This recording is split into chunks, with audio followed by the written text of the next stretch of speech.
Let's play a game. Let's see if we can find any imperfections on the surface of the Oppo Find X. Well, let's save some time because there aren't any. This is the smoothest, most attractive smartphone I've ever seen. It's stunning, absolutely beautiful. And it's a triumph in design, ultimately. There's no fingerprint sensors, there's no camera lenses, there's no funny, garish designs added by an over-enthusiastic designer. It's perfect. Is it though? Design isn't everything. I mean, what about specs and what about what makes this phone special? Well, there's quite a bit that makes this phone special. Let's have a look at the main one, which, to be honest, if you've been following this phone, you'll know it already. It has a motorized camera at the top, and that's because there's no cameras on the outside. So let's get this started. It actually has face recognition too, so when you slide up the screen, the camera appears at the top there and looks at your face. Let's open that again, and you can see here the camera array inside that pretty cool motorized sensor. There's two lenses at the top here, a 16 megapixel and a 20 megapixel. Oddly, they both have the same aperture, which is unusual for this sort of camera. However, that doesn't stop it being a good performer. We've been really impressed with the pictures that it's taken. Around the front is a very nice selfie camera. This is 25 megapixels. Oppo has a history of giving us very impressive selfie cams, and this is no different. It even has an artificial intelligence mode that makes you, well, prettier, I guess, younger, I guess. Who doesn't want that, right? But it does change you visually and is quite enthusiastic in the changes that it makes. So the camera is a real winner on this phone, not just because it looks so amazing when it comes out the top of the phone like that, but it takes great pictures too. Inside is a Snapdragon 845 processor, 8 gigabytes of RAM on this model, and 256 gigabytes of storage. So it's a monster phone. This is as flagship spec as you can get. The screen is also huge, 6.4 inches, but as you can see, it's super compact. There's no bezels or very, very tiny ones all around the side here. So in-hand comfort is excellent. Oppo has also done this great job with thinning the phone down at the sides here. This makes it feel thinner in your hands, even though it isn't. It's actually quite thick. It's 9.4 millimeters. So it's hardly a thin phone, but you wouldn't believe it when you put it in your hand. Really comfortable to hold. And we've got this beautiful blue version here, but we've also got the red model alongside. You can see the two. There's a subtle difference between the two, but it's not garish. It's really very attractive indeed. Both of these phones, they're import only. You're not going to find them in stores in the UK or in the US. So you're going to have to work to get one. You're also going to have to pay out to get one. Oppo have given this a price of £1,000 or €1,000 at launch. You can find it for a little bit less online, but still that's a massive amount of money to pay, no matter how good looking the phone is.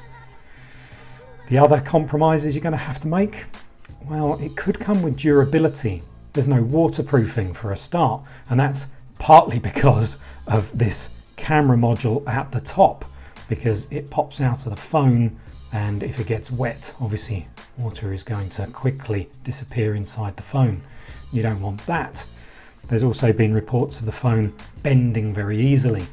This is made of glass and it has an aluminium chassis, and although we're not going to bend it like some other people have, there's definite flex even if you try a little bit. All phones do it to a certain extent, but we're not going to risk breaking this beautiful device just to see how easily it does break. But a case and plenty of care is going to be recommended if you decide to buy the Find X. What else do you need to know? Well, it has some quirks. The Find X runs Android 8.1 in this case, and it comes with Google Play services and Google Play Store and everything you'd expect installed, despite being an import phone. But it uses Oppo's Color OS user interface over the top, and it's quite a drastic change from stock Android that you might find on a Pixel phone. As you can see, all your apps are spread across multiple home screens. There's no app drawer. It's got a slide-in section for some basic information that it gathers through daily usage of your phone. You swipe down the top here and you've got your alerts and all your notifications. Some you can respond to, for example, text messages there, but tweets and things like that, it just gives you a list. So there's not actually anything much you can do with them. And that works the same on the home screen as well. There'll be a limited amount of interaction with notifications on the screen. We've not had performance issues with ColorOS. It's perfectly fast, it's smooth and easy to use, but there is a learning curve and you're going to have to deal with that if you decide to buy the Find X with ColorOS installed. There's a few tweaks in there as well. There's a gesture controls where you can use the side of the phone to flick back between open apps. This hasn't been very reliable for us, but there's things like lift to wake and double tap for to wake the screen as well, which are helpful when you're waiting for the face recognition system to work. If you're concerned about speed of that, it's not slow.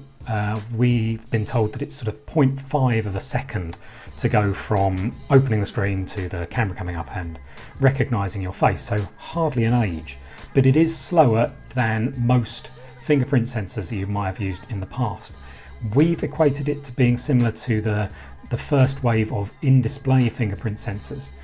For example, on the Vivo Nex S, which is a similar device to this with a little pop-up camera and very minimal bezels at the side of the screen. It's similar to the performance you get from new technology there. So it's not quite so fast, but it's hardly slow. It's also super secure because it uses an infrared camera just like the iPhone X. So it's more secure than the camera-based systems you might see on phones like the OnePlus 6. Speaking of the OnePlus 6, that has a similar specification inside but costs half the amount of money. You don't have to import it and you'll get a warranty. So unless you're really taken with the design, which we can't blame you if you are, there are cheaper alternatives out there that offer you similar specification to the Oppo Find X. However, for design and just sort of outstanding wow appeal, there's very little that comes close to the Find X at the moment. If you're going to get one, treat it really carefully. Don't get it wet. Definitely don't get it wet. Don't drop it. Don't bend it. Keep it in a case and you'll be pretty happy with your purchase. However, do remember that if you're going to import one, you're going to have to work hard to get it and warranties might be hard to come by. However, much as we don't want to say, yeah, go out and buy it, it's difficult not to say if you've got this in your hand, people are going to notice and say, wow, what phone is that?